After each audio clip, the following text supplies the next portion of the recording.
యేసుక్రీస్తు వారికి తండ్రి లేడు, ఆయనే తండ్రి, ఆయనే కుమారుడు. ఆయన తండ్రిగా ఆయన. ఇప్పుడు చూద్దాం ప్రియమైన వారా, ఇప్పుడు ప్రసాద్ ఉన్నాడు.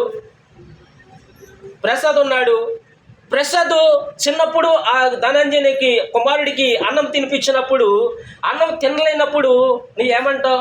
నా బుజ్జు కాదు, నా నాన్నవు కాదు. ఏమంటావమ్మా? నా బుజ్జు కాదు, మా నాన్నవు కాదు, ముద్దెట్టుకో బాబా, ముద్దెట్టుకో నాన్న అంటామా లేదా? మన పిల్లలకి అంటామా లేదా?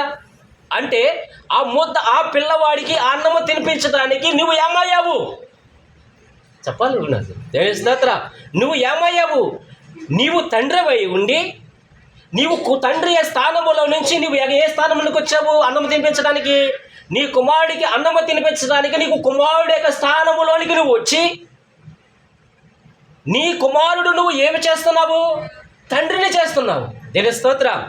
నీవే తండ్రివై ఉండి నీవే కుమారుడిగా స్థానములోనికి వచ్చి ఆ అన్నము తినిపించడానికి నువ్వు కుమారుడిగా స్థానానికి వచ్చి నీ కుమారుడు తండ్రి స్థానంలో పెట్టి నువ్వు అన్నము తినిపిస్తున్నావు. దేని స్తోత్రం కదా.